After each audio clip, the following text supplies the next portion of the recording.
Good evening, Crypt Keepers, and welcome to a special episode of Cryptique. I'm joined, as always, by my podcast partner on this journey through through the cosmos, universe, everywhere. Ryan, how you doing? Cosmos is more whimsical, so we'll go with that. Keep it light. All right. So, Stolen Seed, Evil Harvest is a true account of lifelong alien abduction and the evil alien agenda. This book details non-human alien entities intervening with humans, their attempt to corrupt human bloodlines, and a warning about their nefarious plans. Karin Wilkinson takes the UFO phenomenon story in her very own unique direction, for sure.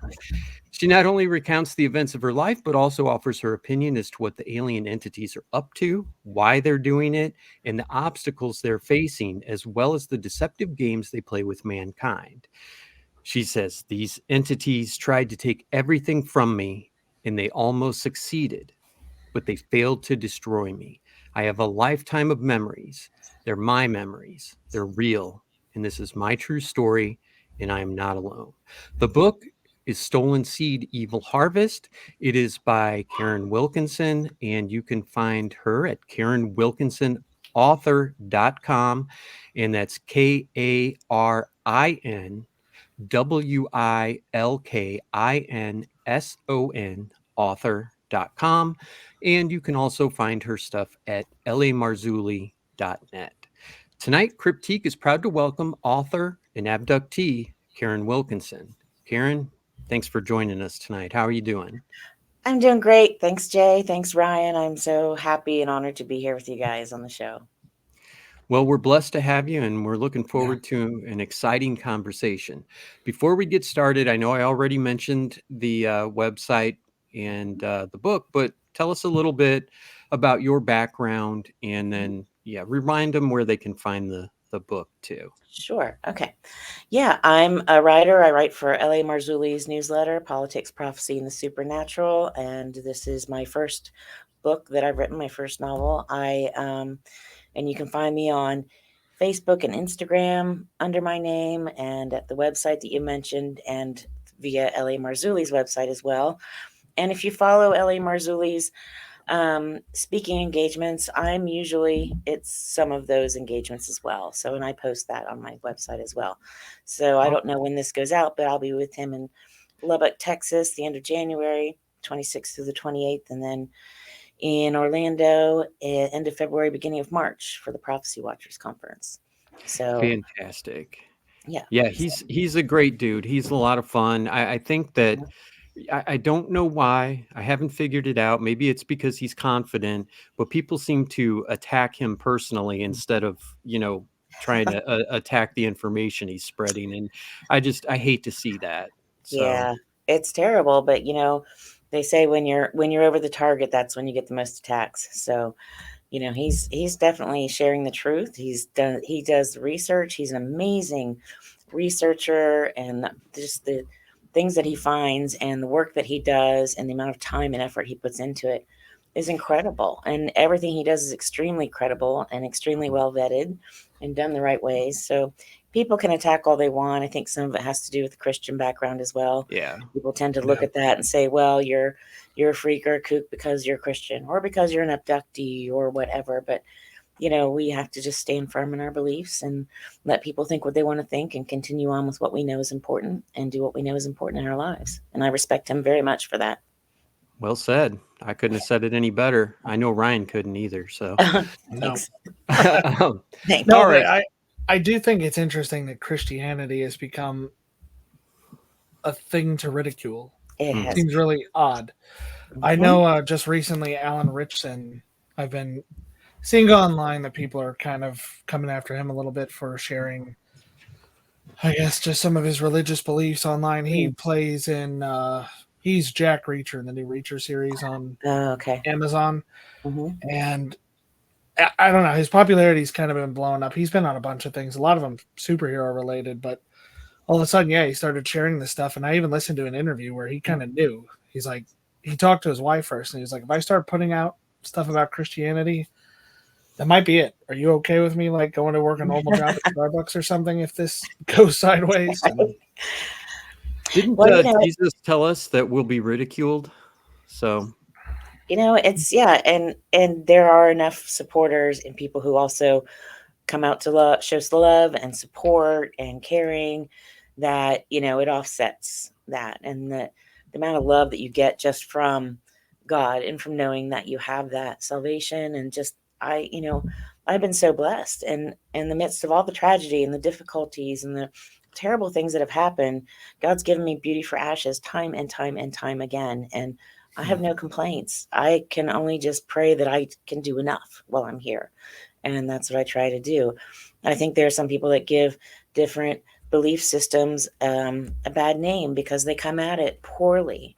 But we're taught to come at, to approach people with kindness and love and gentleness. And that's not the way many people handle it. I'm not going to push my belief systems on anyone ever, but I am going to share how I feel and what's happened to me, because that's my story. Those are my experiences. And if someone wants to listen, wonderful. And if they don't, that's okay too. I'm okay with that. I just love it because it's a man that said, love everybody, treat everybody wonderfully, share with everybody, do your best, treat everyone like your brother and your sister. And people are like, nope, that's terrible. That's terrible. It's evil. What's I'm like, wrong what? with that? Right. I don't understand. What's so bad about that? So, but I do understand there are people and sections of every belief system. There are bad seeds here and there, and you just have to be able to work within, the challenges that we have, and that's okay. That's okay. We can do that. We've been blessed enough that we can do that. So, but yeah, it is hard, and especially for me in this realm, because I'm considered too Christian for many podcasts and too woo for many Christian podcasts. So where do I fit in? Luckily I'm not alone anymore, because there are a lot of people like you guys and a lot of people who are kind of coming into this space realizing, well, all of this, what people call woo or unusual or cryptic type things, this is all in our Bible. This is all in the Word. It's all there. It's not something new. It's something that's been with us since the beginning of time. So, it does belong here, and we belong here in this conversation topic. So, but it is difficult. I will give you that. For sure. All right. Well, let's get into your book. So your book is Stolen Seed, Evil Harvest. Can you give us kind of a synopsis? What's that about? Sure. Yeah, the book is a retelling of basically a lifelong abduction experiences that I've had. And I remember these experiences. I didn't go through any kind of hypnotherapy. I didn't have anyone draw memories out or anything like that. These are just memories that I've always had. This has always been with me. And it recounts how it changed over my lifetime, and different things that these entities wanted from me at different times in my life, and how I was able to stop it, and what I fear that their end game is, and what they're trying to do. And that could be a couple of different things, obviously, and I outline what I think some of those things could be, and what I am seeing happening, and what I have experienced with them. So most of the book is just based on actual experience, not research, not hearsay, not gathering stories, just what I have experienced personally. Not something I thought I would share, honestly, but I had a near-death experience, and that in itself, while beautiful, I also had a lot of trauma from that, and went to some PTSD therapy, which then in turn helped me to be able to manage all of these memories. And God really, I felt led to share.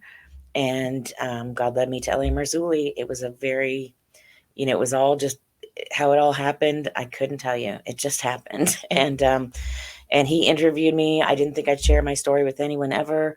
That story ended up in his fourth movie in the UFO Disclosure series, about the abduction phenomenon. And after that, I started talking to so many people.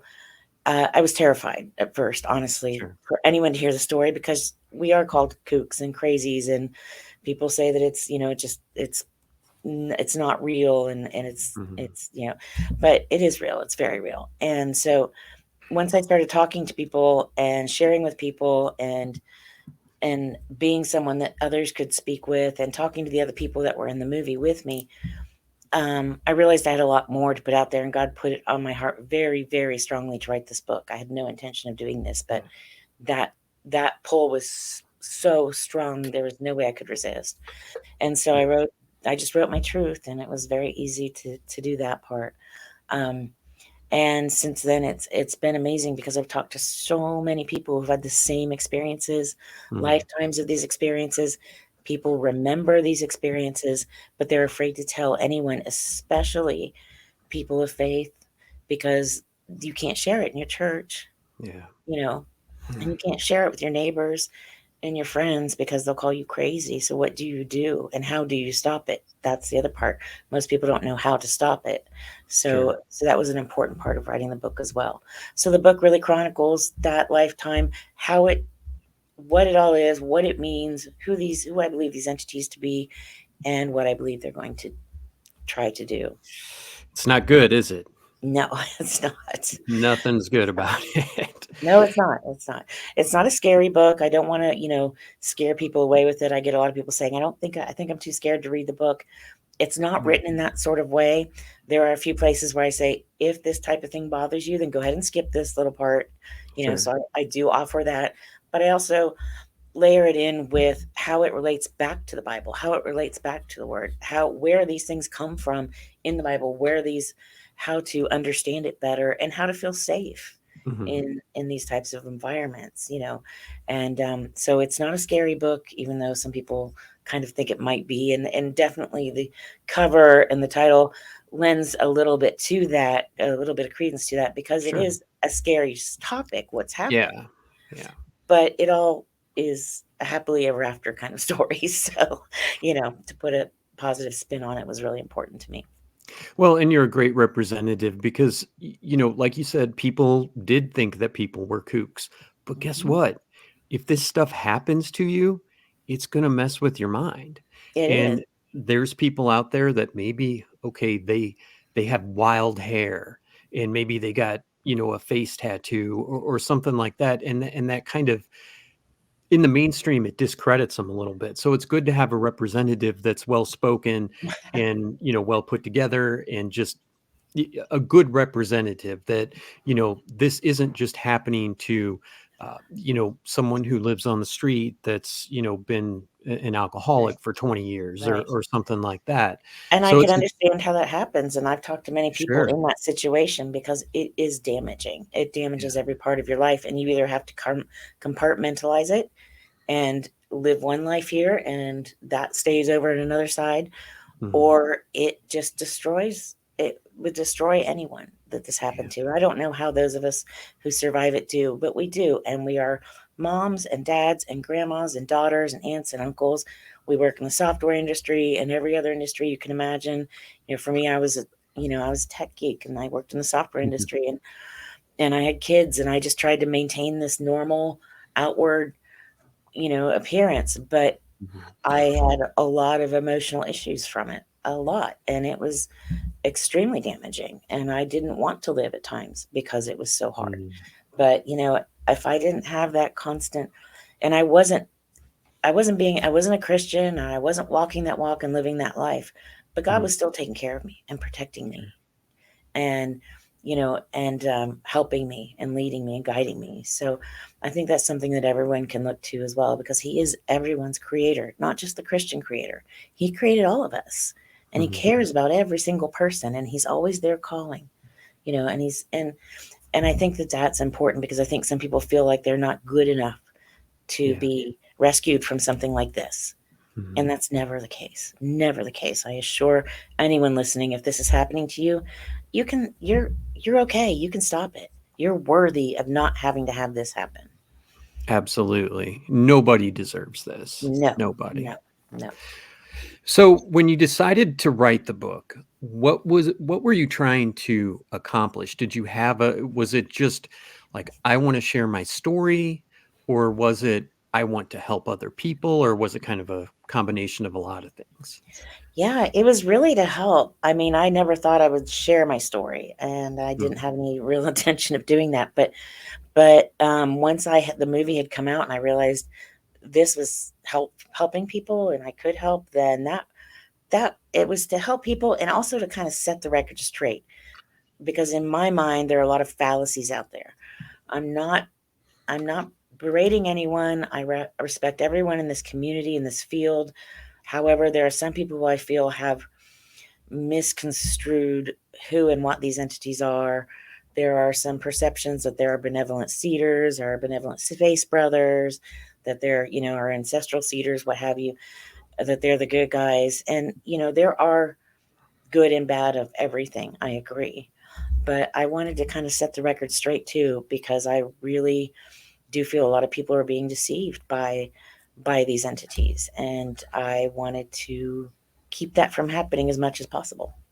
Yeah, it does seem like there's No, go ahead. That there's a lot of stories that I've read, or a lot of experiences that people have put out there, and I don't know if they're real. Like, I don't know if I buy into them, because so many of them follow a pattern of, I was abducted, taken against my will, I was terrified, things were done to me that I didn't understand, I was hurt, I was ridiculed for these experiences, but I feel love. Right. And they love us, and they want to help us, and they want things that are good for us. And it's like, this feels like a trick, propaganda. This feels like they pressed some Manchurian Candidate button and you just like popped up and said, it's all, they're here. One of the other paranormal podcasts I listened to was, they were making fun of it. They're like, they're here to abduct away the hate. I know. And I understand where that comes from. Having been in it, I do.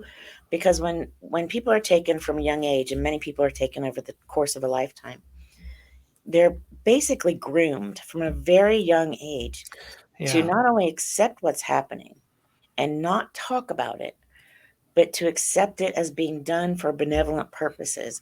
It's like being in an abusive relationship where these 10 bad things happen, but then they're going to pepper in these nice things to try to keep you on the line as long as possible, and to keep you parroting the right things and sharing the right message. Because if you're groomed your whole life to do this, then as an adult who can speak out and share information, you're going to share the information that abuser wants you to share, not the more realistic information, because your brain isn't conceiving it that way. So I really do believe people saying that feel that way honestly in their hearts. And that's why I can't say anything bad about those people, because I understand where they're coming from. I suffered from the same Stockholm syndrome for a certain amount of my time in my quote unquote captivity with these entities. Absolutely. So what in your mind, what do they want? What is their end game? I mean, because this is happening to people all over the world. And certainly there's some people that, have put a story out just to gain attention for themselves or whatever, but it's happening. It's definitely happening.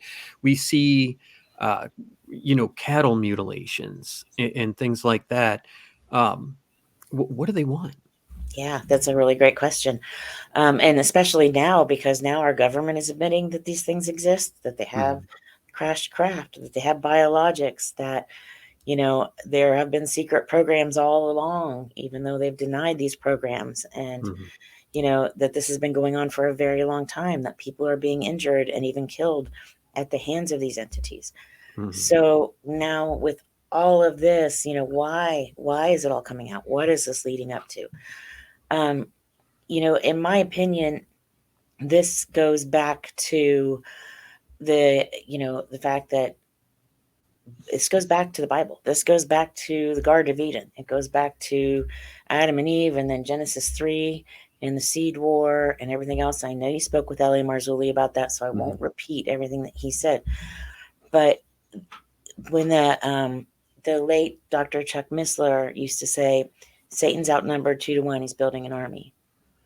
And that's exactly what's happening. Anyone who is born of a human and a non-human entity, one of these entities, and you can call them whatever you want. You can call them aliens, you can call them Zeta Reticuli, you can call them fallen angelic beings, whatever. It's all the same thing. We're talking about entities who existed before us, created by the same creator as us, But before us, they're different than us.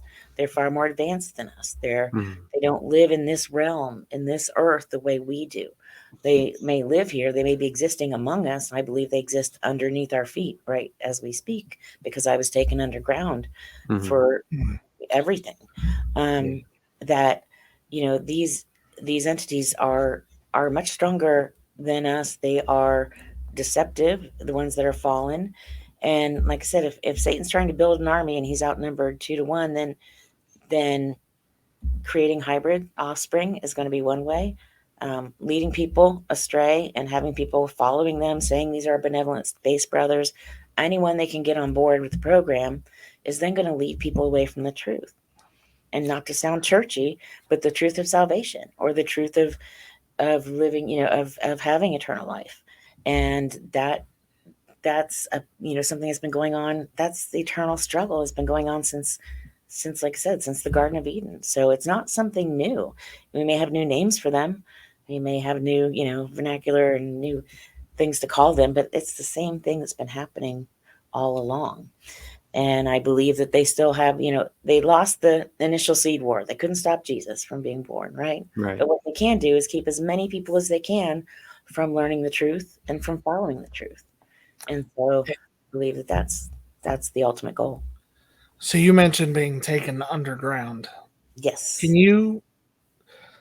I think probably a lot of people listening to this or watching this are going to have a very Hollywood-based view on what the abduction experience is like. Do you want to maybe go through, if there is such a thing, like the average experience, like what is real and what's a fabrication of media and TV? Sure. Yeah, there was a very typical kind of scenario that would happen. And from the time I was very, very little, I mean, I don't remember a time in my life when I wasn't being taken. I was taken so young.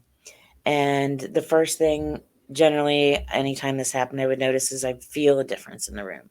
I would feel a presence, feel an evil, just a palpable, just terrifying evil presence, just dark. And sometimes all the noises outside often would stop. If we were in the country, all the cicadas, the crickets, the noises would just go silent.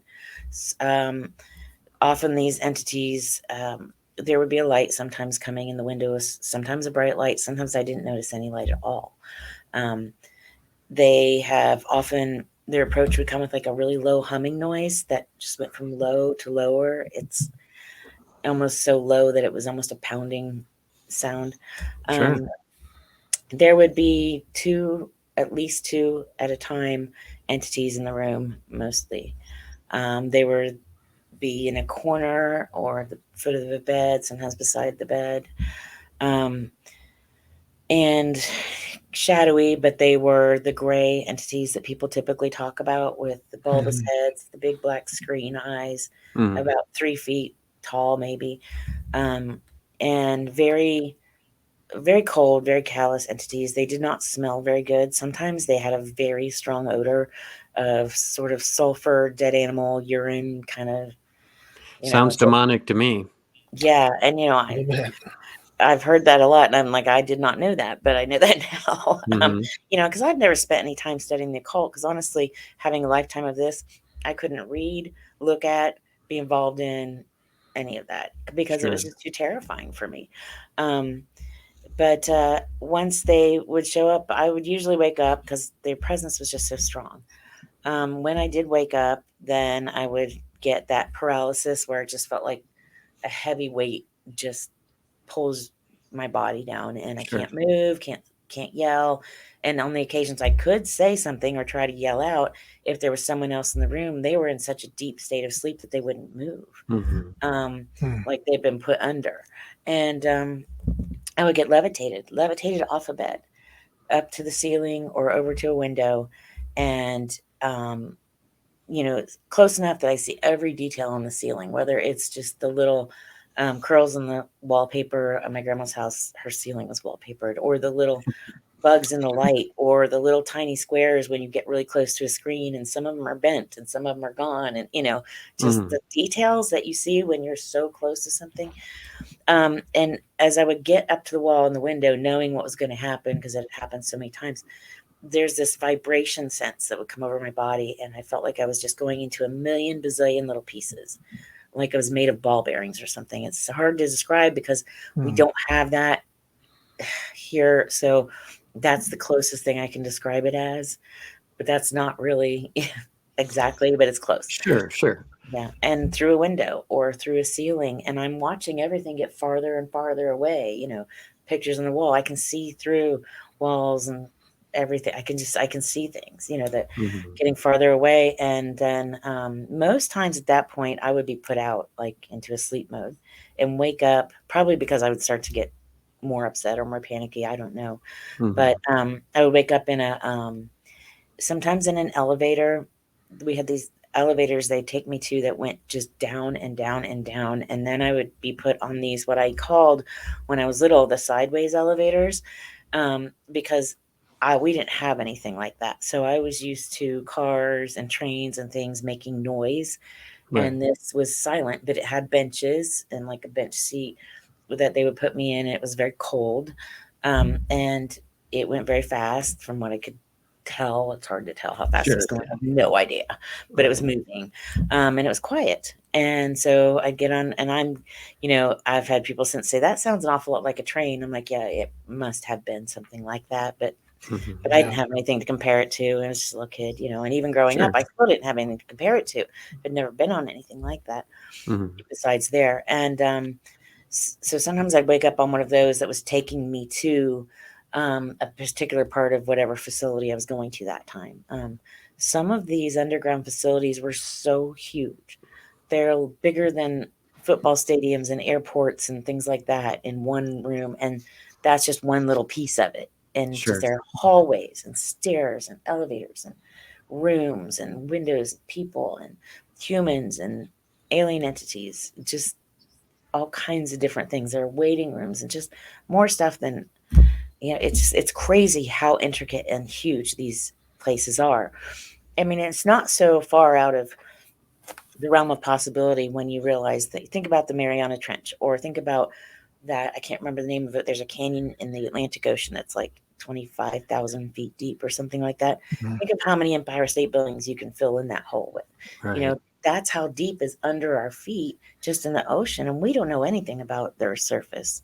And most of what we've been taught is just speculation. No one's actually gone in there, to see what is the core. I don't know. Has anyone actually been there? We don't know. There's a lot of speculation out there. So, all this underground, it's huge. And it didn't feel like necessarily underground. I knew I was underground, but it was just big, except there were no windows to the outside normal world. But sometimes I'd wake up on an exam table a lot when I was little, and they would just be doing medical stuff that I didn't know what it was. They never took time to stop and say, hey, now we're going to do this like a doctor might, They just did what they wanted to do. If they had a way of like passing their hand over my forehead or my eyes, and pain would stop if I was in pain, or sometimes it would just make me fall asleep. And that was the last thing I'd remember. And wake up in bed with sometimes my pajamas inside out, or in another room, or in another part of the room. Sometimes I'd wake up in another room in the house. I never woke up in anyone else's house, thank goodness. I've heard that happen to people. But, and my parents are like, why are you taking off your pajamas at night? Why are you wetting the bed? I was wetting the bed when they showed up because I was terrified. I bet. Yeah. And knowing what was going to happen, I just, panicked. I would try to hide at night. It was terrifying as a little kid. I got to the point, and I was trying to talk about it. I was trying to tell kids at school. I was trying to tell teachers and my parents, but I didn't have vocabulary, just like I didn't have vocabulary for that train thing. I didn't have vocabulary for what these entities were. So I called them like the little ones that came to get me, or they're touching me, or, those guys are bothering me and they won't stop taking me. And, oh, you're having dreams, or, oh, she's talking about kids at school or something like that. And talking about, I had a needle put in my neck yesterday, or I had a needle put in my chest yesterday, and kids just think you're making stuff up, and they told me, so one night I was standing in the backyard. I woke up standing in my backyard of my grandparents' house. And, I'm in the backyard. I can feel the wet grass under my feet. It's chilly out. The dew, everything. I am outside. And they put this screen memory in front of me. They had this way. Today it makes sense. We've got VR. You can put on a VR headset and feel like you're anywhere, right? Yeah. Back then it didn't make sense how they did it. And so it was I couldn't explain it to anyone. Today I can say, imagine virtual reality. It looks so real. You feel like you're going to fall off that cliff, right? Well, they had my family marched out in front of me. They sprayed their necks with something and then beheaded them in front of me and then put their heads back on and said, if you tell anyone, if you keep talking about this is what's going to happen to your family. Don't cross that line. Be good. Don't cross that line. Be good, over and over and over again. Be good. I could not watch that E.T. movie when it came out. It terrified me. And that be good, every time I heard that, I practically wet my pants. It was awful. And I was just a little kid when that came out. But I was about 6 years old probably when I had my first little mental breakdown at school. And my mom had to come get me because I was curled up in the ball in the corner of a bathroom stall and I wouldn't get up. I wouldn't talk. I wouldn't do anything. I was just rocking. And she took me to the doctor. She thought maybe someone had been abusing me because I said they keep taking me, they keep touching me. Sure. Stuff. Yeah. She didn't know what that meant, Mm-hmm. The doctor's like, well, I have marks on me from what they've been doing. He said, yeah, something's clearly going on here, but she's young. She'll forget. She's fine. Physically, she's going to be fine. And that was it. And we never talked, Okay, that was all that was. And I realized I can't tell anyone. Nothing good's going to come of it, Yeah. I'm going to get ridiculed. They're going to threaten me. So I just kept my mouth shut from that point on. It's a lonely feeling. It is. And I wish I had known. I mean, I saw other kids there and I saw people there too. There were people working with them, but the people weren't allowed to talk to me and I wasn't allowed to talk to the people. So there were humans working there, regular humans? Oh, gosh. Those are the ones that are in league with the devil, man. Mm-hmm. I mean, wow. Yeah. I think there's two different kinds of people that you're going to run into in this scenario. I think there are people who know what they're getting into and set these things up. And then I think there are the people who are excited to get this high clearance to work on a special top secret project for their company, probably not even government, but probably all private companies and stuff. You never know. And they're excited to sign that NDA, get that big paycheck, work on that awesome secret project because you're so smart. We need you on this project. And then you're in it. And once you're in it, you can't get out of it. They used me and they used other people to show the humans working there what would happen to them, what would happen to their friends and families, their daughters, their sisters, their wives, if they stepped out of line, if they talked about this. Those people weren't going to say a word because what they did to us, to torture us in front of them, was heinous. And I write a little bit about that. I do warn people when you get to that section of the book that if this is too much, just it's not something you want to read about, go ahead and skip over this part. Because I think it's important because I also want people to know that you can't blame the people who are working there either. They were as trapped as I was. They had no choice either. They were just doing what they knew to do best, which was protect themselves and their families. And I was protecting my family by not talking as well. So, I get it. I understand it. Do I like it? No. No one should be in that situation. But I don't think they had a choice. I really don't. So there were grays and humans. And I get the question I was thinking of while you were talking was if grays are often, maybe not usually, but often described as being like a drone, sort of a worker bee for something else. There's usually, the little grays and then these tall, slender ones that seem to be in charge. And a lot of people in their experiences that describe those ones as either the ones that will speak to them or more often speak to them telepathically. Right.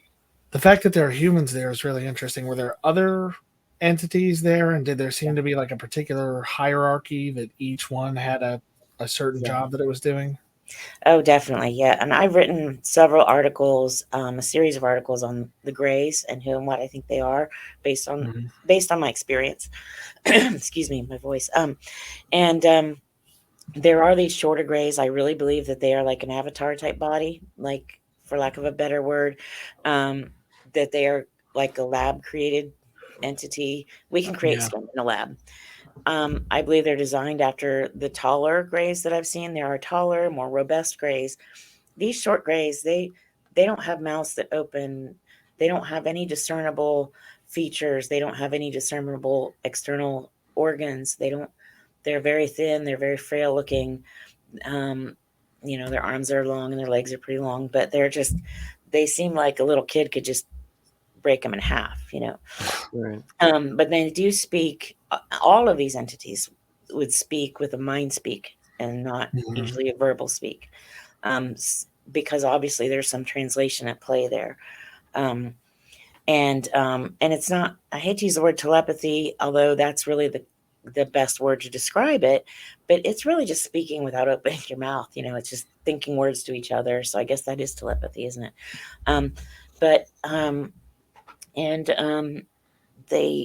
I think that, those avatar suits are made that way because think about it. If they get caught, if they get in a crash or whatever, they're not getting in it. Whoever gets that, the government, whoever takes those entities isn't really going to get anything valuable. It's not going to be something that can share any information. And I honestly don't think these entities also can survive very well or very easily for very long in our atmosphere, and not without God's permission, at least. So coming without that permission, I think there seems to be some real problems in that area. So that's why I believe that those are used. I have a lot of, like I said, I've written a bit about that, but the taller grays, there's almost as many different ones, I think, as there are like different kinds of people, so in general, I think the shorter grays were modeled after the taller grays. Those look different. You can tell they've got different faces and different facial expressions, and some look more female than male. Some are taller than others, some are bigger than others, but they're all generally kind of the same. They probably look at us and say, we all look the same too, so whatever, it's just one of those things. There were the reptilians. I had a handler who was with me my whole life. He generally appeared as human and I had a very Stockholm syndrome type relationship with him. And when I asked him to show me, I could tell it wasn't what he was, because there were times when he would phase like in and out, almost like it was a screen or something in front of him. Yeah, like maybe he was losing his concentration or his whole platform. Exactly, when he was really into something. And so I asked him to show me what he looked like. I said, I promise you I'm not scared. I just want to see what you look like. And he was beautiful. I mean, he was a reptilian, but not like anything I've seen a picture of or anything here. He was like opals, like opalescent. His skin was almost like jeweled. It was just so pretty. He was beautiful. He was scary too at the same time, but he was also beautiful. You know what I mean?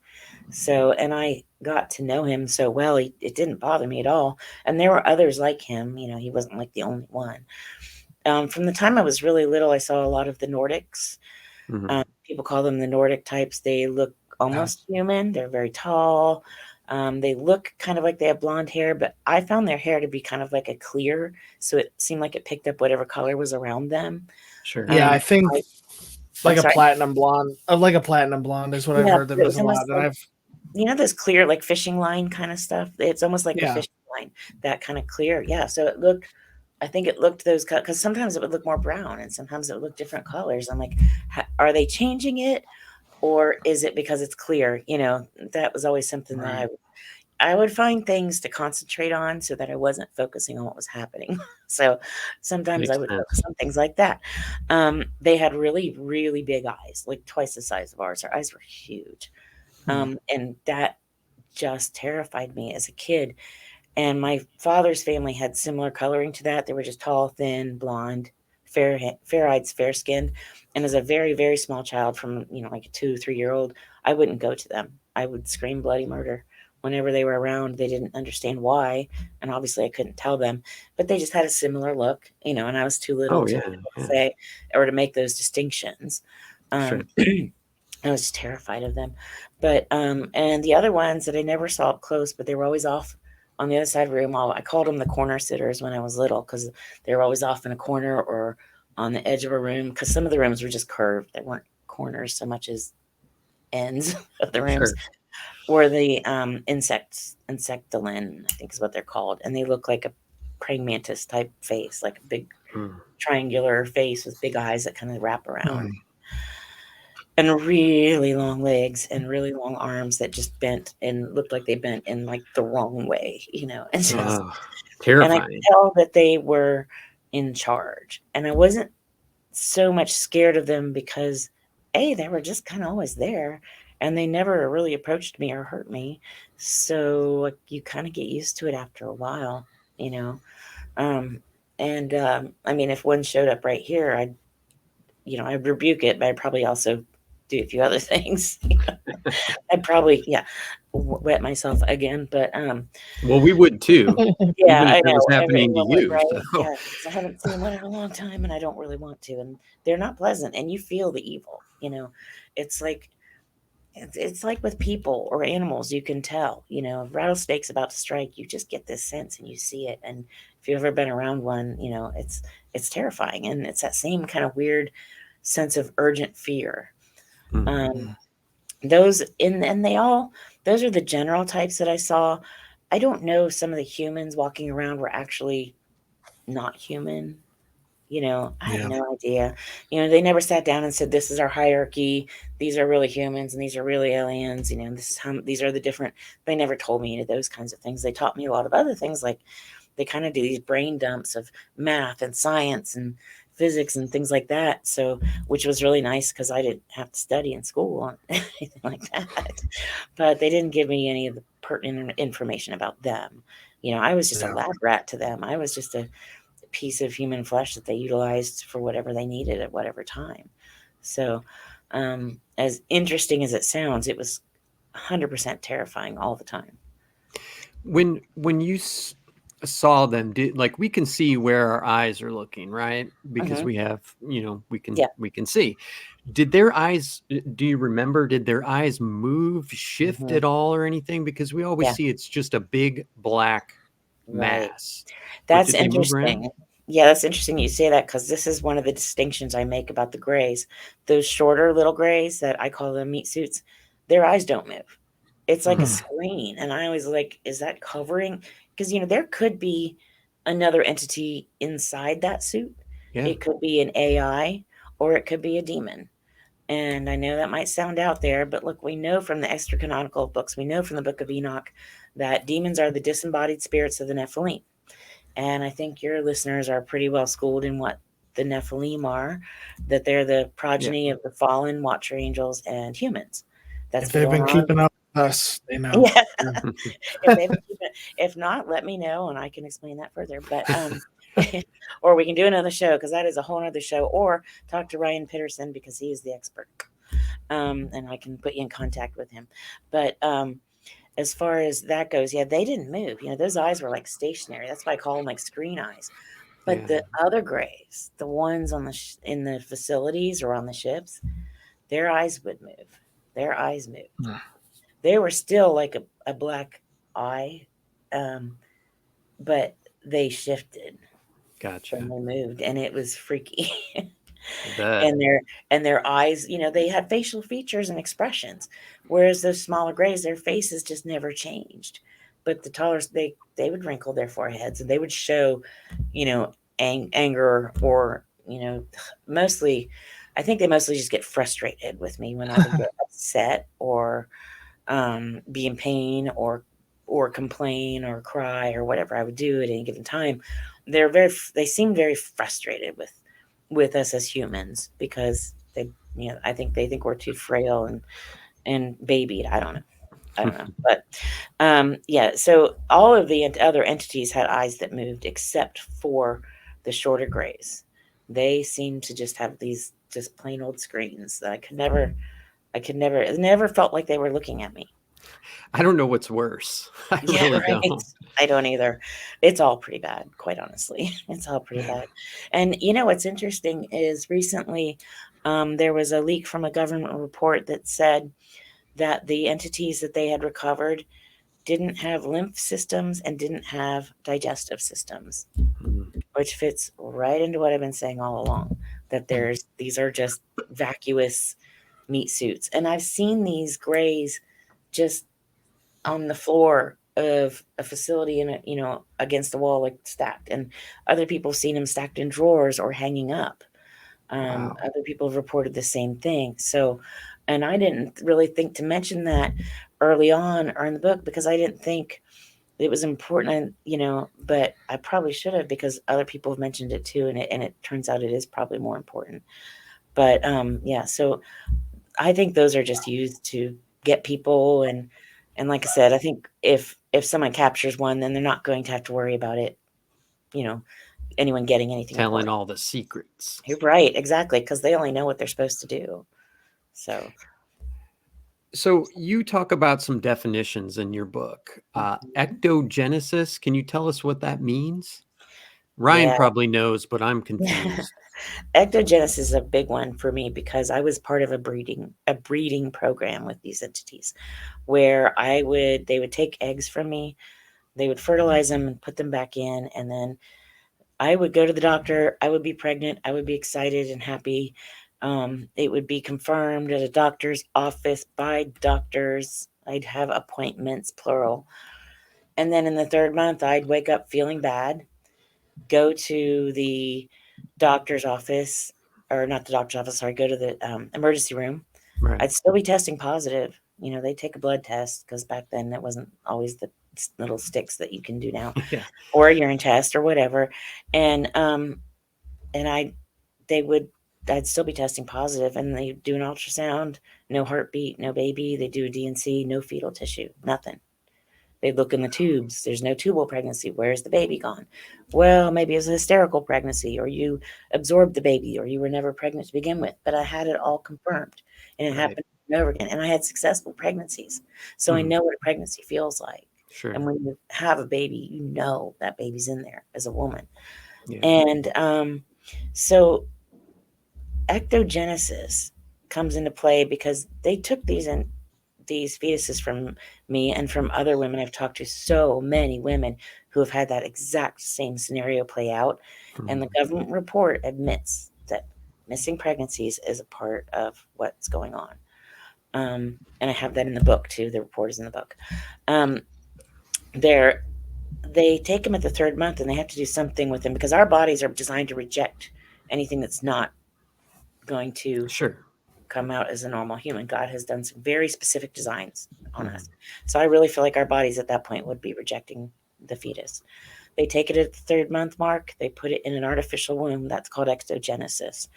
And I know it sounds crazy, but I've seen walls of these things in these facilities where I walked there, the hallway, and both sides of this hallway were lined with what looked like aquariums, like fish tanks you would see in a pet store. I don't know if they still do that anymore because I haven't been to one in a long time. They do. Okay. So that's what it looked like. But it was the hallway was, a lot of those areas are very darkly lit. They're almost kind of a red purplish lighting. In some areas it's more of a blue lighting. And this area was a very red purplish lighting. So I couldn't tell what color the liquid was, although it looked red. I don't think that was it. I think it might have been colored that, but it could have been red. And in these tanks were fetuses. Now, I don't know if they were all human. I couldn't see all of them. Some of them were up quite high. Some of them were very tiny. Some of them were bigger. Some looked very human. Some did not. And I don't know what the other ones were. But ectogenesis is something we can do today. It's been all over the news and all over, it's all over the websites. If you look it up, you'll find all kinds of information about these artificial wombs that we have now that we can use. And bovine blood is compatible with human blood. You can also look that up. I know L.A. Marzulli talked about that. He's the one who put that together. That bovine blood is compatible with human blood. You can use that for all kinds of things. And I really think that they're taking people I'm an O negative. I can give blood to anyone. So they can use my blood for anyone. Yeah. Bovine blood is also compatible. A lot of my friends the people I've talked to since I've started this process, they're O negative, or at least Rh negative. Most of them are O negative. Some are Rh negative. So that seems to be a very common factor. And I don't think it means that we have Adam and Eve DNA or Adam and Eve. There's all kinds of speculation about it. No, I just think that we're selected because our blood is very compatible. it doesn't matter what blood types the two of you have. If you needed blood, I could donate blood to you.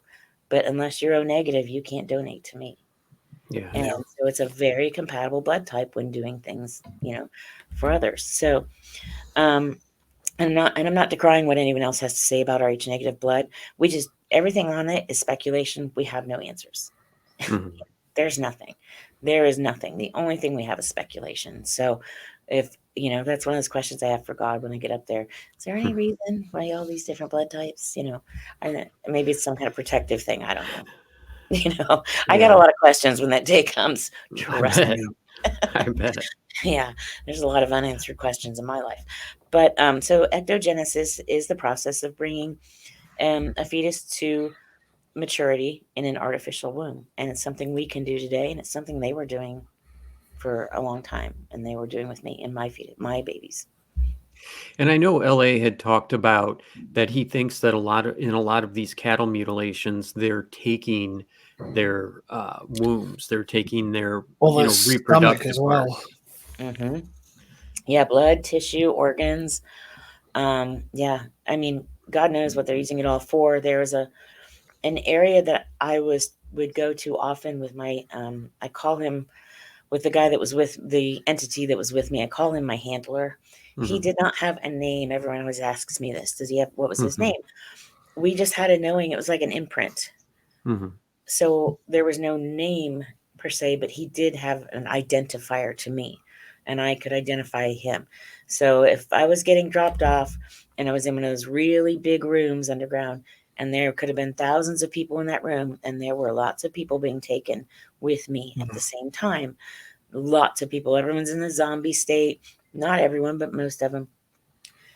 If I was looking for him, I could find him like that, because it was just a connection and like an imprint. So it was just no big. And whatever it was, I didn't even pay attention to anyone or anything else. I went straight to him.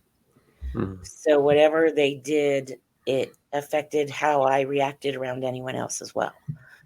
And I brought him up because, because he would we would go to this one particular area underground, and they have this ability to, like I said, it's almost like wearing VR goggles. They can make you see or think or feel pretty much whatever they want. You can feel elation, you can feel sadness, you can feel happiness, you can feel sleepy, whatever. And in this particular area, it always looked like the beach to me. I always felt like I was going to the beach. It didn't look exactly like the beach, but I just had the sense that I was at the beach. I felt like I was at the beach. It wasn't sand and it wasn't water. It was blood. It was like this giant pool of blood, and there were things around it that were like bones, and in my mind, they were shells. They were these giant, oddly shaped seashells. And I know what I was seeing, but my mind was telling me it's something else. So it wasn't protecting you. It wasn't even like looking through VR goggles. It's just he gave me a different sense about it so that it wouldn't freak me out. It's so weird. And I'm like, wow, is that? And I'm, thinking back on it, thinking, is that what they're using the blood for? Because he would get in that pool. And I don't know why. I don't know what the purpose was. He never told me that. So I think they use the blood and tissue for a lot of different things. I think they try to replicate our fertilization process, because I really think they're trying to create a body with a soul, a spirit like ours, and they're not doing that. They're not getting that. So I think they're, trying to do everything they can to replicate the process, but only God can give that spirit and that soul. And I don't think they're quite getting that. There's a part, and I think I wrote in the book about, and some more that I think it's the book of Jasher, which is an extra canonical text. But when it talks about the fallen angelic beings, the fallen watchers who were mating with the humans, and they were also doing all these experiments on animals and things. And he says, and God's admonishing them when they're getting their judgment and their punishment. And he says, I taught you all these things, but I didn't teach you the most important part. And implies that I gave you everything, but I didn't teach you how to make that soul, how to make that spirit. And to me, that just stuck out so bright when I saw that in that book, and I had to include it because it made sense to me, because I feel like that's what they're trying to do. Satan tries to create a counterfeit to everything in God's kingdom. Right. And why would this be any different? So, but clearly they're not. When you think about the Black-Eyed Kids, if the stories of the Black-Eyed Kids, I think you guys have done stories on that. We did our first episode on it, and it was probably terrible. We'll probably have to hit that one again. LA's got a lot of good information on that. He's interviewed a lot of people. He even has some context for you. My children that I encountered, my hybrid children, were basically Black-eyed children. Okay, your children or children that you encountered? Okay. So I talked a little bit about the missing pregnancies. And in one of those occasions where I'm walking down that hallway where it was filled with those like aquariums with fetuses in it, I'm with these entities. One was a gray, and I always thought it looked like a female gray, and one was like a Nordic, I think. And they took me in at the end of these hallways. On either side and on either end were doors. And those doors, and behind that door was a room. It was a room a little bigger than a normal size, kind of small walk-in closet. Okay. So it wasn't a huge room. And they opened the door to that room for me to go in. And one of the walls was just like a big window, like an observation window where people could watch you through the window. And then the rest was just plain walls. They took me in this room, and there was a woman already in the room, and she was laying down, imitating the birth process. And they were giving her baby. And then they gave me what they called my baby. And they said it was a good baby, and they wanted me to hold it. And being a mom, I grabbed that thing up as fast as I could, because I'm like, this is my baby, then I'm taking it home, Right. And it was small, very red purple color, colder than normal, but not dead or by any means. Sure. It had its head was very large, and its eyes were very large and dark. And I held it up to me and just, as instinctively as a mom would do, and it wouldn't cuddle into me. It was like holding a brick or holding a book or holding a stuffed animal or something. It just didn't. My babies, when I held them, my own human babies, it's like they became one with me, and just no matter where I held them, they'd cuddle into my neck or my chest or my arms or whatever. This baby didn't respond to me. And I was really upset by that. And they could see I was getting visibly upset, so they came to take the baby away, but I did not want them to take the baby away. I got very upset about that because I'm like, no, I want to take this baby home. I figured if there was something wrong with it, I could fix it, right? I'm a mom. I just want to love it and fix it. No, the next thing I know, I woke up in my bed. Obviously, I got so upset. They just, they can shut you down in a matter of seconds.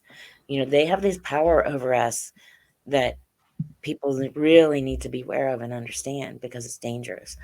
But I really wanted my children. I prayed for my children.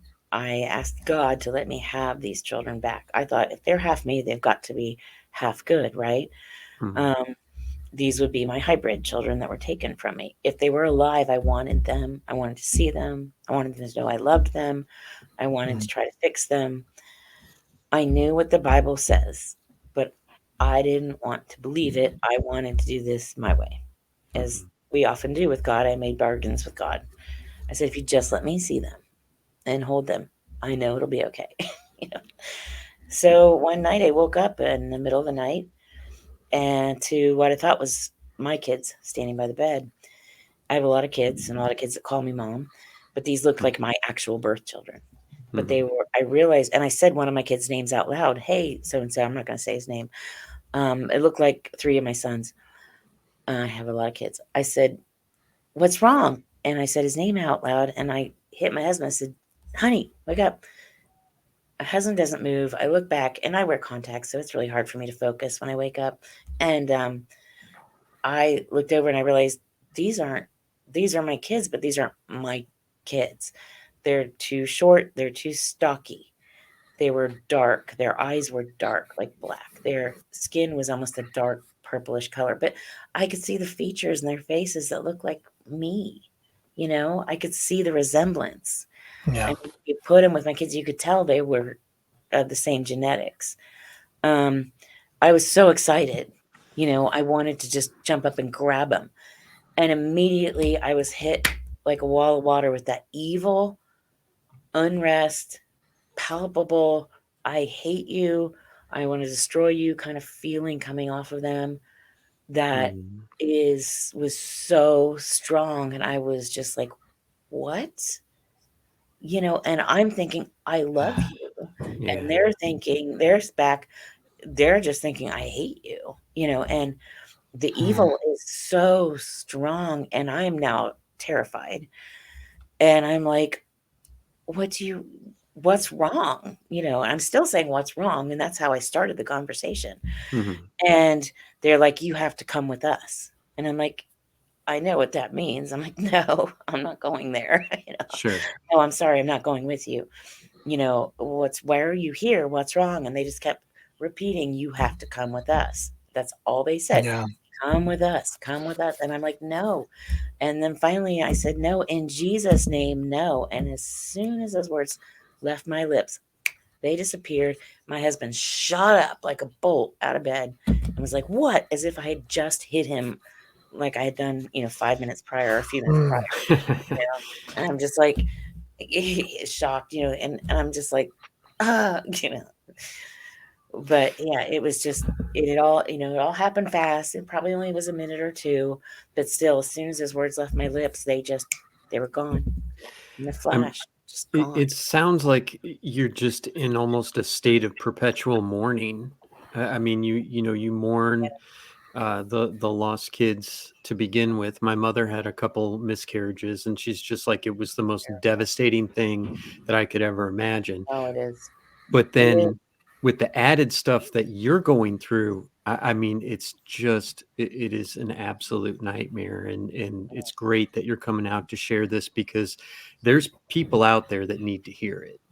Yeah. And they need to know that someone can be as strong as you've been. I'm not being very strong right now, but well, one of my favorite quotes is up over this, but I'm trying. No, that's okay. I mean, I don't blame you at all. No, it's hard. One of my favorite quotes is, you never know how strong you are until strong is your only choice. And I think you've lived that.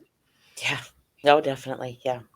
And, I also think you never know how strong you are until you've hit the very, very end of what you have, of your strength. And then God picks you up. Yeah. Because I have hit that. I have gone to that dark place. And God never let me get past that edge. I have been with my feet on the edge so many times. And God never let me go over the edge. And, you never realize how blessed you are until you have no strength left and God picks you up. And I cannot tell you how blessed I am, because God picked me up every time. I don't go there anymore. The healing has been so amazing and so cathartic, especially from writing this book and talking about it. The emotion never leaves you, especially when you think about, there's a lot of emotion, love and fear and hate and God's glory and grace. And, so it's a lot of emotion in one place, but God did truly give me beauty for ashes with all of this. And, it's been a miracle and it's been amazing. And, being able to see them, I got closure. I realized they didn't appear to have a soul. They didn't appear to have a soul. Can I say if they're redeemable or not? No, because that's not my choice. That's God's choice. But if there's no soul there, then what is there to redeem? But I don't know that. Anything I say is speculation on that end. But I at least got my closure, that I did everything I could, and there was nothing there for me. And I really did not feel anything from them. There's no love for me there. So I had to let that go. And I finally have. And I've talked to so many women who I felt really guilty about wanting them for so long. And I have since then talked to so many women who felt the same way, and sharing those stories with each other, it kind of absolves us of some of that guilt, because we realize, okay, this is a normal way to feel. It just means that you're a parent, a mom or a dad would feel that way, So but that it can be very it can be a really highly emotionally charged situation to have to be in the presence of one of these. But I do believe they were black-eyed kids. I think the black-eyed kids kind of fall into that age range where my kids would be about 30, those hybrids. Mhm. And I think it has to do with the evolution of them figuring out how to make a better hybrid, for lack of a better description. Yeah. And making them look more and more human, more of this DNA, less of that DNA, more of this type of Right. DNA, less of that, whatever they're doing, tweaking things in a lab. Because, then you talk to my friend Al Matthews, and the entity that he encountered, the hybrid, was so human-like. It's not even fun. You could tell she was a hybrid, but she was very human. Mhm. If you ever want to talk to someone, he's a great person to talk to about the hybrid entities as well. He's had an amazing encounter, and I can always share his information later. But That'd be yeah, great. Yeah. but he is So I think that, just back on the subject of the black-eyed kids, I think that's what they probably were, just based on how they looked and what the stories I've heard. And they had hoods over their heads, and I often hear that they have a hat or a hood, so that Yeah. makes sense. Yeah. Even what they were saying, you need to come with us. I mean, black-eyed kids, it's always, you need to let me in, you need to help me, you need to come with me. Yeah, like they need some kind of permission, and you have to Yeah. agree. Because when I said no, they were mad, and then I said in Jesus' name no, they were gone. So Yeah. And that again is something I want to share with people, because if they have these encounters, you don't have to be afraid. They have the same creator. Ultimately, everyone does, and no matter where you believe we come from, at some point there's a creation point. It doesn't Mhm. come from nothing. Mhm. Even if it came from a single molecule somewhere, where did that molecule come from? Right. You know? Well, I don't want to just jump to a totally different thing, but I do want to get into the other term that you use, which is Mhm. panspermia. Can you tell us Yeah. about that? Yeah, and that fits right into that, because panspermia there are a couple different definitions around it, but it's basically the idea that we were seeded here by another race. Okay. Or that maybe we came in on a meteor and it was a little primordial blob of ooze that then morphed into and finally ended up being the humans that we are today. Am I saying that there's no evolution? No, I'm not saying that at all, because we are designed to evolve and adapt to our environments. That's part of the beautiful design of all creatures and beings. But do I think that we evolved from a little blob? No. Could that have been God's design? Sure. I mean, however God did it, God did it. We weren't there. We don't know. Right. Right. So anything anyone says about that is going to be pure speculation anyway. Yeah. I do believe in a divine creator. Do I know how he did it step by step? Nope. Do I need to? Nope, not really. It doesn't affect my walk or my salvation. So I'm here, you're here. That's really what matters, right? So but yeah, panspermia is the idea that we don't have a creator, a divine creator, that we have maybe a celestial seeder, or maybe we came in on a molecule on a meteorite somewhere and came from there. Yeah, it seems to cover even up to accidentally putting life here. Right, or genetically altering us. Right. Even. So yeah, that's why I said there are a lot of different directions panspermia can go. I think it just really implies that we were created or messed with from some outside source. And we do have an outside source, our creator, Good point. So in that respect, there is a creator. I mean, it's even the most ardent of religious, I hate to use the word religion because it's such a stigma, but atheists or other deniers will agree that there is a source. Well, what is source? A divine Right. source, even Right. some people say. So, we're kind of all talking about the same thing. It's just different words. Oh, that makes sense. Mm-hmm. Now, you mentioned Roswell and the Grenada, however you want to say it, Yeah. treaty. So how do they tie into this abduction agenda of these aliens? Or, Right. I mean, we're just saying at this point that they're demons, right? Like, Well, no, they're not demons. I mean, well, I think that the smaller grays are inhabited possibly by demons, but I think that these okay. entities are for, angel is a misnomer because it implies a specific task of a being created by God that's not human. These are entities created by God before humans. We know there are these angelic, as we call them, entities, and we know that some of them are fallen. Mm-hmm. And we know that some of them are not. And I have had interactions with fallen, and I have had interactions with non-fallen entities. So I believe that these entities that are kidnapping children and raping women and taking babies and killing cattle and other animals and people are the fallen entities. And these are, again, far superior to us. They're entities that were here before God created humans. When he says when he laid the foundations of the earth, and the angels, or whatever they were, the sons of God, the B'nai Ha-Elohim, shouted for joy. These are members of his divine council. These are, there are beings all through the Bible. It talks about these entities. They look different. They act different. They have different jobs. They're just a part of his kingdom. And just like we are, they're just different to us. So that's what I believe they are. Sorry not to get off on a huge tangent, but it's the really hard thing is, there are words like UFO, UAP, alien, and we use these as kind of a catch-all for everything. Right. When really, if someone's throwing my cat across the room, that would not happen in my presence. Trust me, because I love my cats. But that would be a UFO, an identified flying object or fuzzy object, until I realized who it was, and be like, what are you running after? Because he will fly himself across the room going after something. You know what I mean? So I call him a UFO sometimes because he's my unbelievably fuzzy object going, 20 miles an hour across the room. So, or we've got, people call them aliens. Well, alien just means not from here. Right. So, and I define those things in the book too, while we're talking about definitions. And so, and we don't know where they're from. People can say they're from this planet or that place or this plane or that, whatever. We don't know where they're from. We're not given that information. Mm-hmm. And just because someone said, well, I heard they're from Zeta Reticuli, it doesn't mean it's true.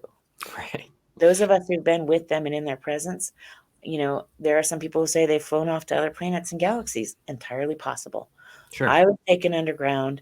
I was taken up in the sky, but never to another planet or galaxy that I know of. Mm-hmm. Everything was always seemed to be these underground facilities. So, there's a lot of speculation out there, and someone will say one thing and everyone will jump on that bandwagon because they'll decide, well, that expert said they're from this planet XRL47, so we're going with that.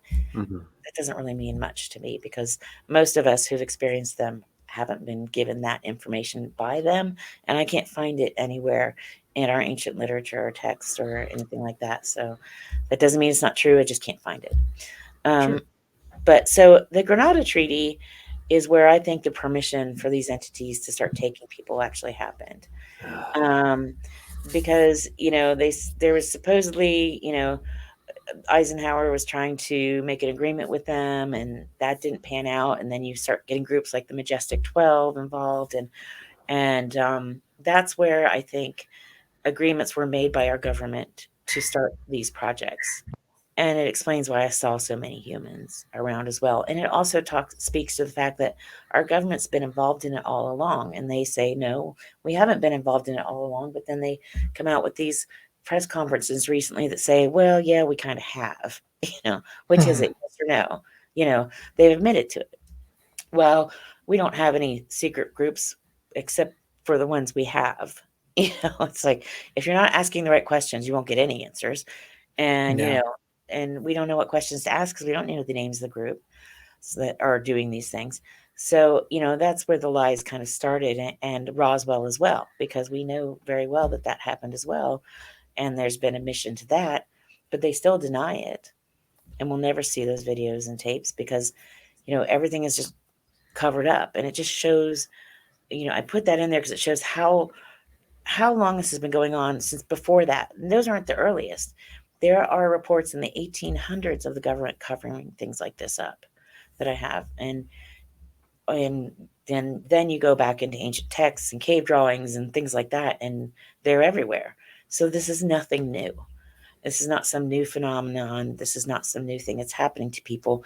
We're just putting a new spin on it. And our government decided it was something no one was supposed to talk about, so they made it the stuff of conspiracy theories and crazy people. And I think that era is coming to an end with the more information that they're letting go of slowly. So I hope that answers that question. I'm not sure if it does, but and the question was mostly about the Eisenhower and Roswell. And then L.A. Marzulli has 2 new movies out on Roswell, part 1 and 2, and they went searching in the debris fields. Did he tell you about that? I don't think so. I don't think we're out when he talked to you. They went searching in the debris fields and they found some stuff. So I can't let the cat out of the bag on that one, but I highly recommend, those are on his website too, to go watch it. I absolutely love those 2 movies. I think they're 2 of the best movies he's ever done. Highly recommend those. That's saying a lot. They found stuff. So it's cool. It's really cool. So it's nice to have that exoneration, and his movie was to exonerate the Jesse Marcel family. And he did that, and he also found some evidence.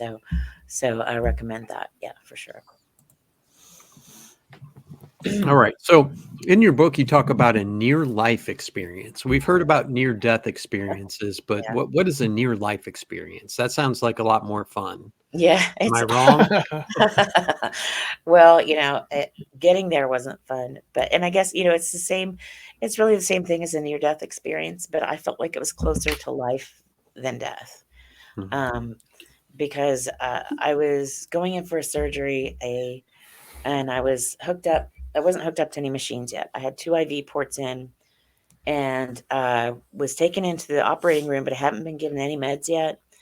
It wasn't my first surgery with this surgeon, so I wasn't nervous. They weren't nervous about me being in there and him not being ready. He came in, said hi, said he had a few things to get together, left and went to the other room again, because they were putting rods and wires and stuff more in my back. I'm mostly made of metal. Another fun side effect of a lifelong alien abduction.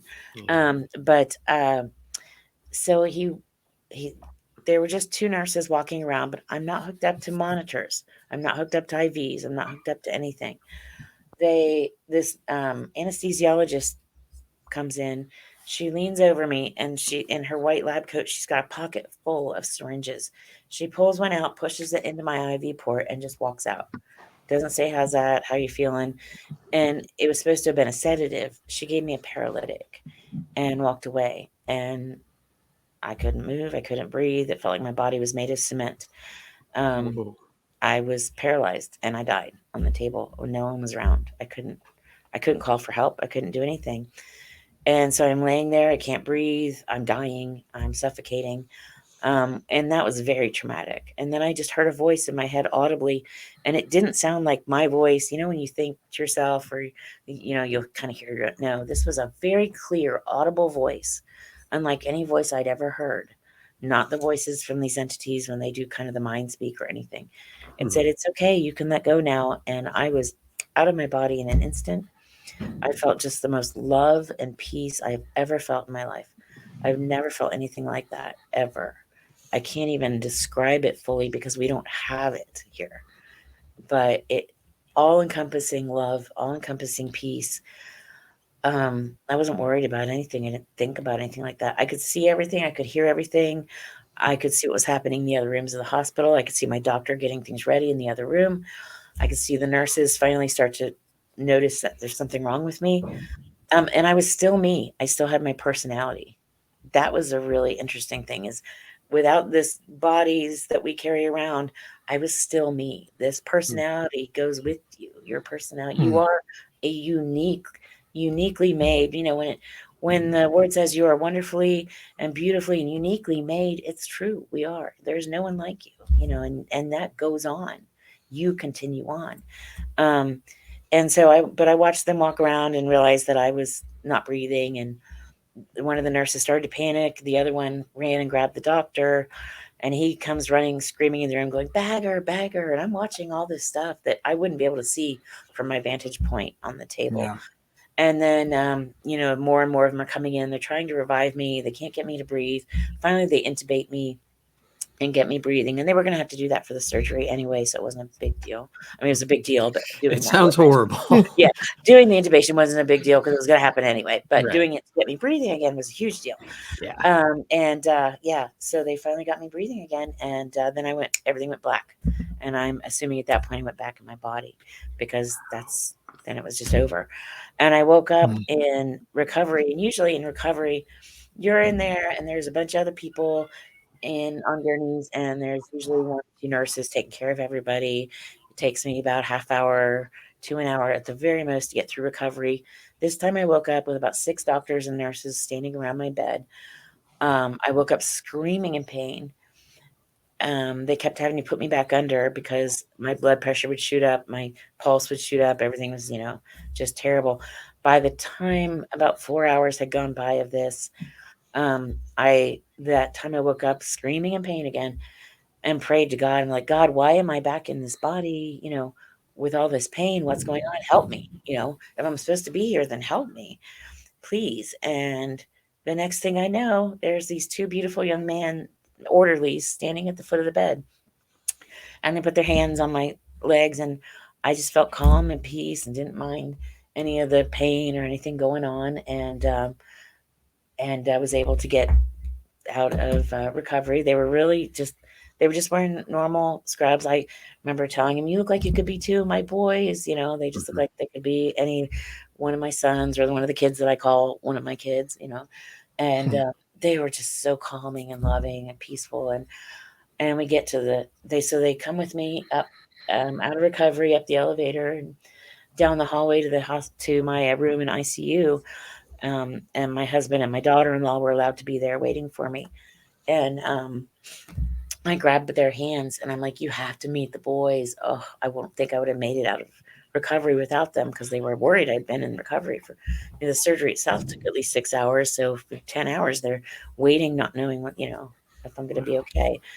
And they're like, "What boys?" I'm like, "The boys, they're right here at the foot of the bed." And they weren't there.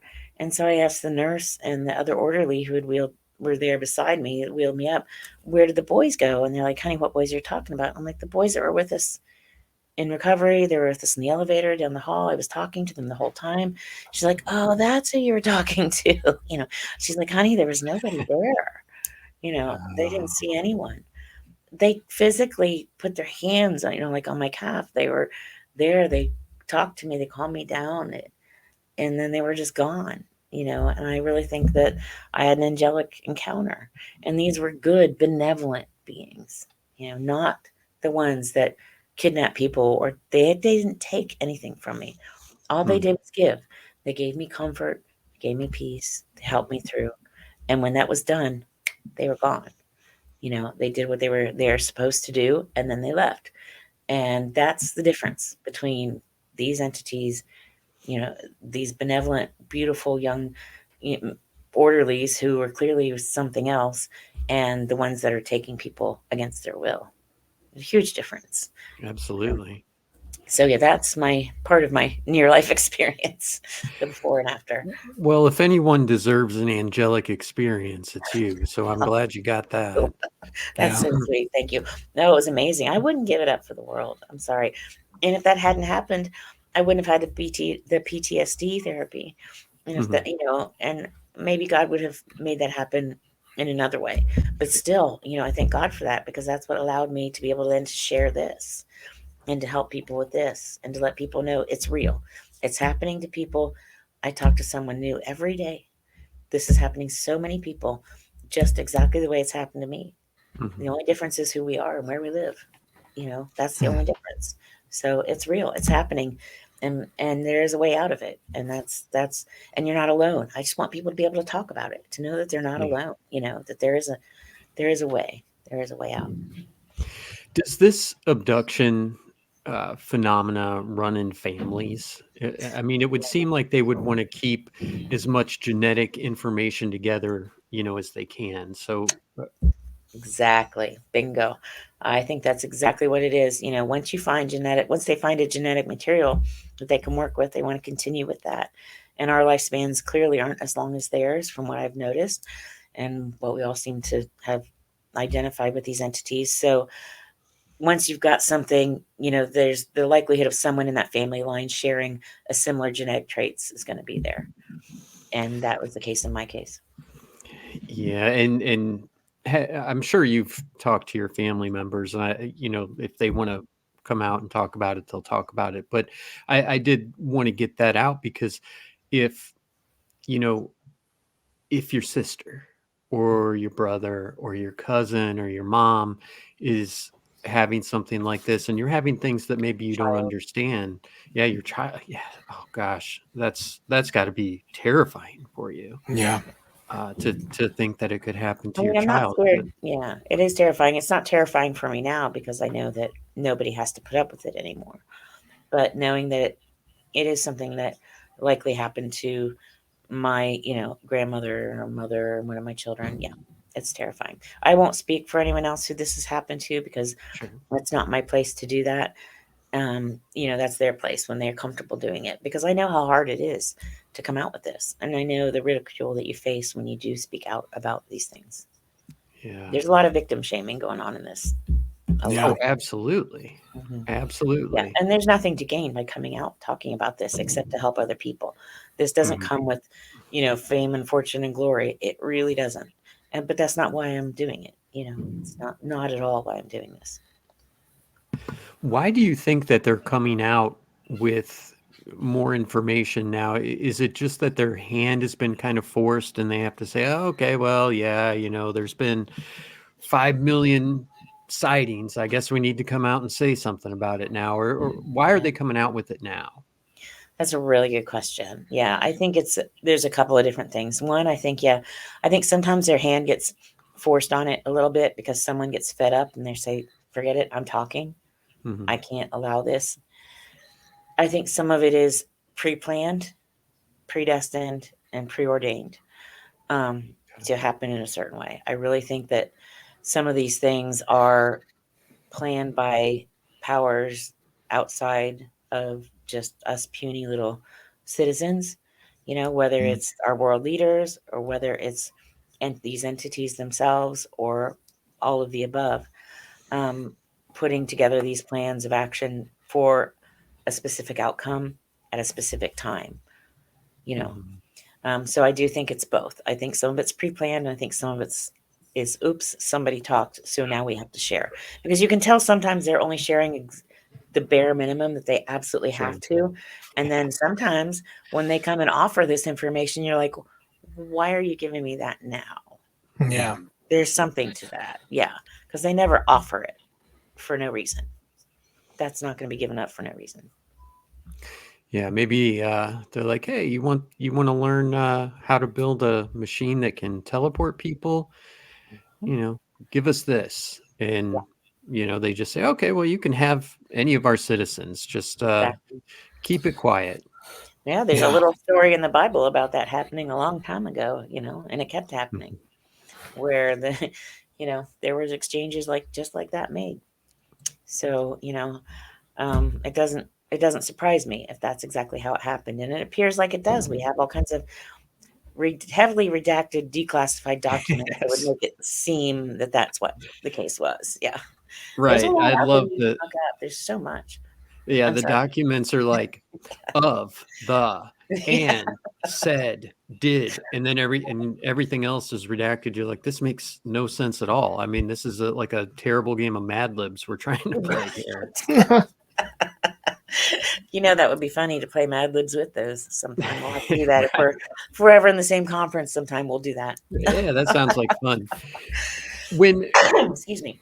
Sure, when you were growing up and you were having these experiences, were there any outward signs, burns on grass, trees that lost leaves, crop circle type things, or anything Yeah. like that? I mean, there were signs on me. There's a burn Sure, on my sure. back that I got when I was very young that no one could explain. It's in Hmm. the shape of a triangle. I put a picture of it in the book. And other marks too that weren't as permanent. We did have several cattle die mysteriously on the farm, but my Hmm. grandfather wouldn't talk about it and he wouldn't let us see them. So I can't say for sure that it was a typical cattle mutilation scenario. Um, Gotcha. but it was a cattle farm. And there were some nights when I would just hear the cows go crazy in the barn. Wow. And I'd be like, why are they doing that?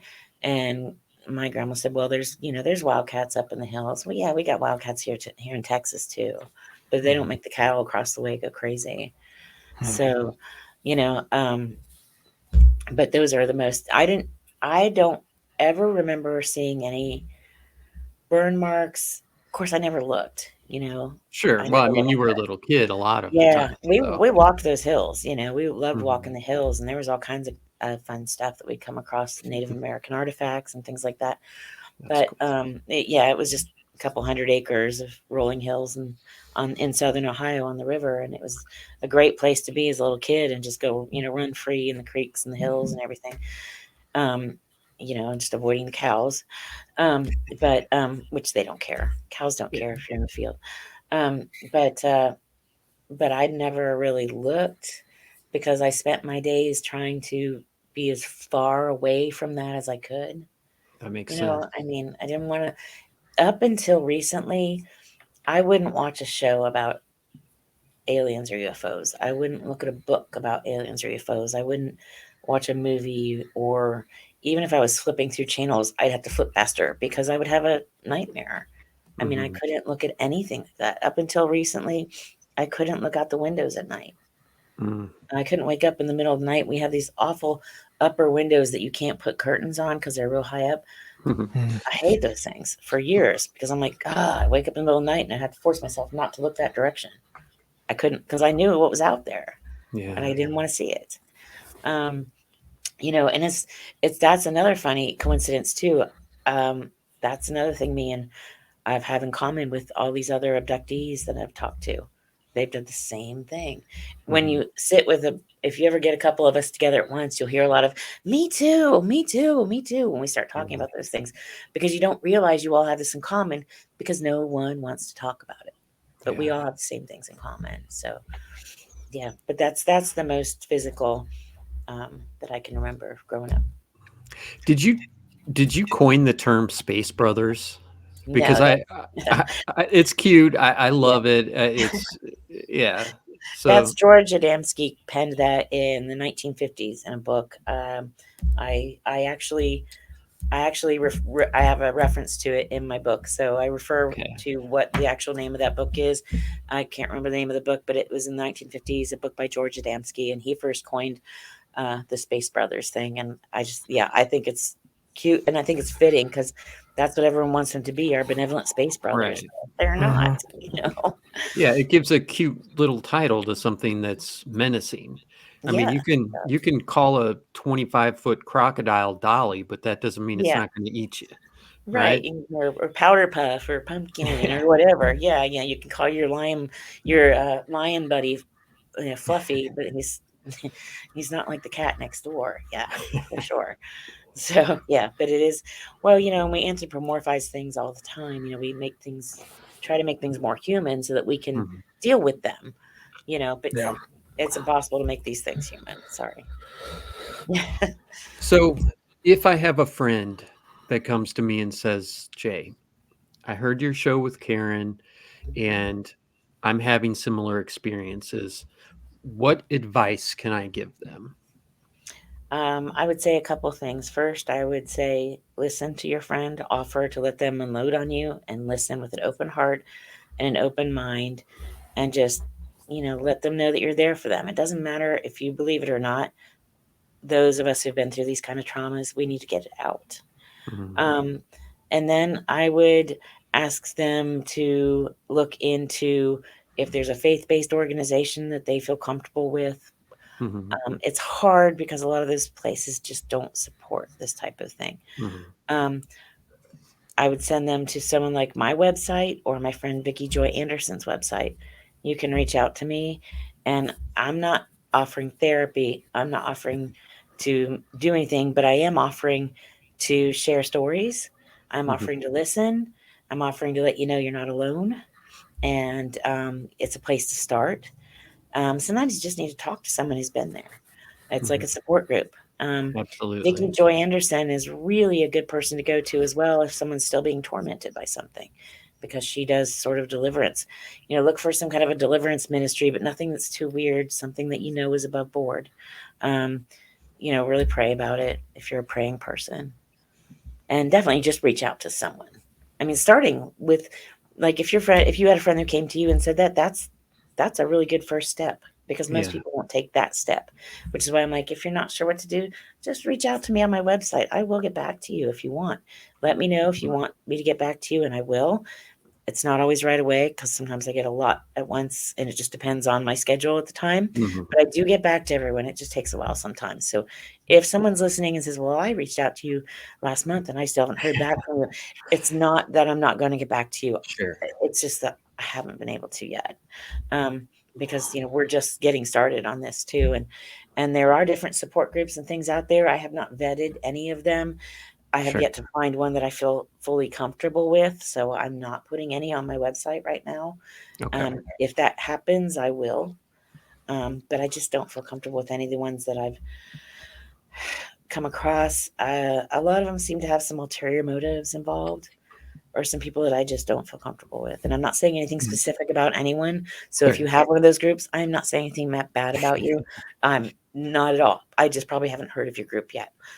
Sure. And if someone has one and you want to suggest it, just shoot me a message through my website, because, if it is something I can vet, I will absolutely put a link for it on my website.